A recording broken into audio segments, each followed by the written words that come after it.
पिछले कई दिनों से विवादों में चल रहे महाकाल मंदिर ट्रस्ट की मनमानी दरअसल अधिकारियों की लुंज पुंज व्यवस्था के कारण चल रही है।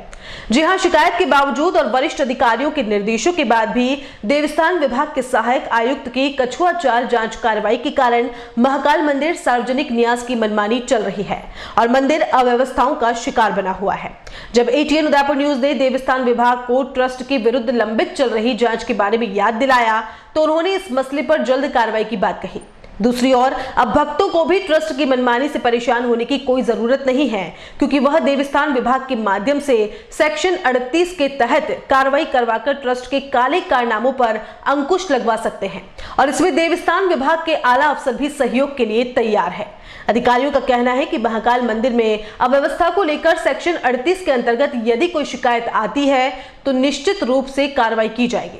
देवस्थान विभाग में कब से महाकाल मंदिर के खिलाफ जांच लंबित है और कैसे सेक्शन 38 के तहत कार्रवाई हो सकती है, आइए जानते हैं एटीएन उदयपुर न्यूज के साथ। शहर के प्रमुख महाकाल मंदिर ट्रस्ट की मनमानी कोई 2 माह से नहीं बल्कि लंबे समय से चल रही है।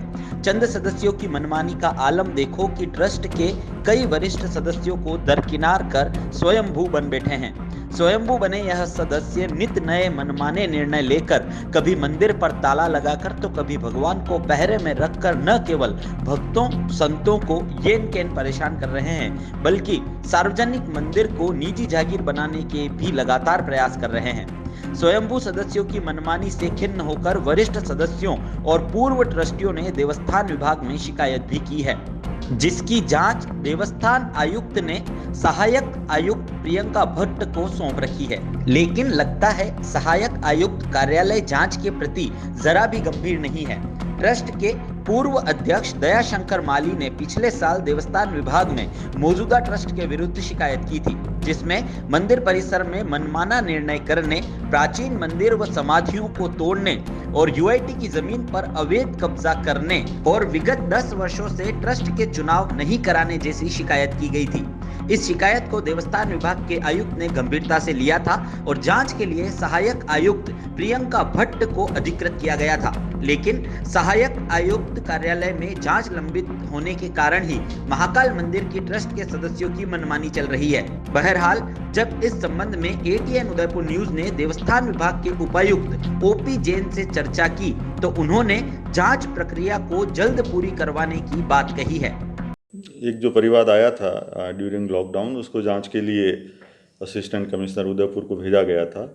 उनकी तरफ से आंशिक जवाब आया था, तो पूरी जांच, चूँकि लॉकडाउन के बाद टेम्पल्स वगैरह खुल गए थे, ट्रस्ट प्रबंधित मंदिर हो या किसी भी तरह के मंदिर हो, तो वो जांच के लिए असिस्टेंट कमिश्नर को भेजा हुआ है सितंबर में, तभी जवाब आना अपेक्षित है। और जहाँ तक महाकाल मंदिर की बात है, तो समाचार पत्रों में इस तरह की अव्यवस्था के बारे में पढ़ने में आया है।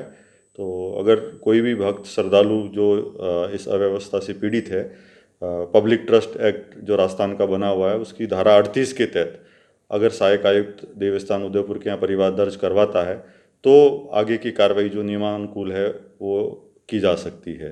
तो उसके लिए कोई भी ट्रस्ट में अगर किसी भी तरह की अव्यवस्था, अनियमितता, समय पर चुनाव नहीं होना या किसी भी तरह का और भी जो उसका ट्रस्ट विधान है उसका उल्लंघन किया जाता है, तो उस ट्रस्ट के खिलाफ कार्रवाई का जो प्रावधान है वो राजस्थान पब्लिक ट्रस्ट एक्ट की धारा 38 में है और उसी के तहत उसके खिलाफ कार्रवाई हो सकती है। तो उसके तहत अगर कोई परिवाद दर्ज होता है तो निश्चित रूप से जो असिस्टेंट कमिश्नर देवस्थान है उसको इंक्वायरी करके आवश्यक कार्रवाई करनी होगी।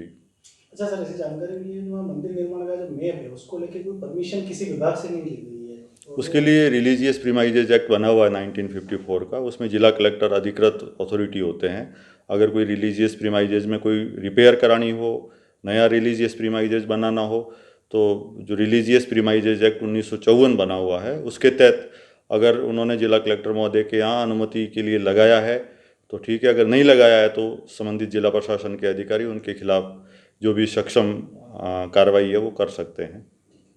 तो देखा आपने, उपायुक्त का साफ कहना था कि कोई भी ट्रस्ट मनमानी करता है तो कानूनी प्रक्रिया के तहत उसके विरुद्ध कार्रवाई की जाती है। जैन ने महाकाल मंदिर का मामला भी गंभीरता से लेने की बात कही है। साथ ही उन्होंने यह संदेश भी दिया है कि यदि कोई भी ट्रस्ट मनमानी करता है और कानून तोड़ता है तो आम नागरिक या भक्त ट्रस्ट के विरुद्ध सेक्शन 38 के तहत परिवाद दर्ज करा सकते हैं, जिस पर विभाग निष्पक्ष कार्रवाई करता है। तो अब बारी भक्तों की है कि वे महाकाल ट्रस्ट की मनमानी के खिलाफ जमीनी लड़ाई लड़ने के साथ ही कानूनी प्रक्रिया भी अपनाएं और सेक्शन 38 के तहत परिवाद दर्ज कराएं, ताकि उचित कार्रवाई हो सके। कहते हैं कानून से ऊपर कोई नहीं है, और अनाचार के विरुद्ध जब जनता जनार्दन अपनी आवाज बुलंद करती है तो न्याय जरूर मिलता है। ऐसे में अब यह भी जरूरी हो गया है कि महाकाल ट्रस्ट की मनमानी के विरुद्ध कानूनी लड़ाई भी लड़ी जाए, और इसके लिए सेक्शन 38 भक्तों की ढाल बन सकता है। दूसरी ओर देवस्थान सहायक आयुक्त से भी यही उम्मीद की जा सकती है कि वे जल्द निष्पक्ष जांच कार्रवाई करें, ताकि ट्रस्ट की मनमानी पर सख्ती से अंकुश लगा सकें।